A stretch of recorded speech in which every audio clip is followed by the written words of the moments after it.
Alright, so in this video I'm going to be doing a little recap on the Lake Mitchell tournament. If you saw the video, you know I ended up in 6th place. I had 10.5 pounds. I caught probably, 13, 14 fish maybe throughout the day. I didn't put them all in the video. Some of the clips weren't that good, and my camera had gotten messed up, so it didn't look right. But I think I put maybe 11 or 12 fish catches in the video, and I probably caught 13 or 14 total. And my boater, he probably caught just as many. But it was a fun day. I'm just gonna go over what I was doing. So starting off that morning, we were down the lake, and I was just throwing a little Texas rig, just 3/16 ounce weight. I had it pegged,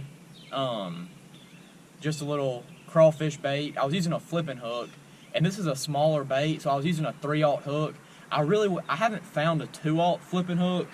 That's what I would really have liked to use with this little bait. But I was using a 7-foot heavy rod, 15-pound fluorocarbon. We weren't fishing stuff that was that thick. It was just some trash piled up on the bank, just some wood and logs. But no, that was my first setup. I was using just a little Texas rig, pitching it around. I'm not sure if I weighed in any of my fish from that bait. I might have weighed in one. I can't remember. I think I culled 5 or 6 times throughout the day, but once we went up the lake after a couple hours up the river and got in some current, and that's when I started throwing a shaky head. At first I was throwing a trick worm. I caught 2 fish on it. One of them I know I weighed in, and then we went up the river around the dam and fishing in some current, and I tied on just a 4-inch stick bait on this shaky head, and it's just a little 1/8 ounce head. I kept it a little light, that way it wouldn't get hung up in those rocks and all that current. But I know I culled probably 2 or 3 times with that bait, and then I know I caught a good fish on the trick worm. But I was just using a 7-foot medium spinning rod, 15-pound braid, 8-pound fluorocarbon. I know that 8-pound fluorocarbon seems like it's a little light, but I haven't really ever had any issues with it. I figure if I can use lighter line, I'm going to get some more bites, and even if I do break off, at least I got the bite to begin with. And then the bait that really helped me, I caught my biggest fish, 3-pound, 13-ounce largemouth, was a wacky worm, just a black and blue wacky worm, size 2 circle hook, or drop shot hook, whatever.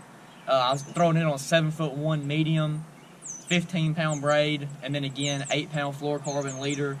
I only caught 2 fish on Saturday with this bait. I caught a little spot in the back of a pocket, and then that big largemouth out from under a boat dock.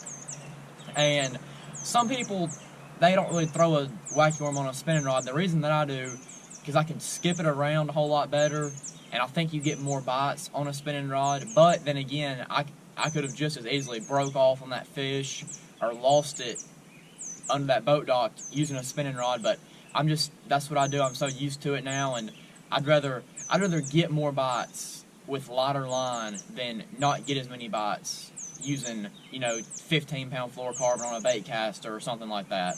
But no, that was my main 3 baits. I did catch some on a crankbait, but they were little. But no, so starting off that morning, it was just a little Texas rig with a crawfish bait, flipping that around, and then I switched to a shaky head as we went up the river and fished below the dam.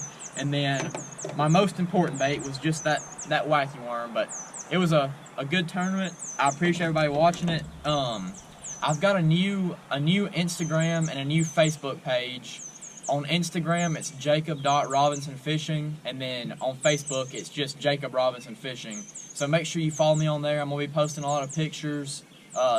Springtime's coming. I mean, the fishing's about to get awesome, so I should have a lot of videos coming out soon, and I appreciate everybody watching.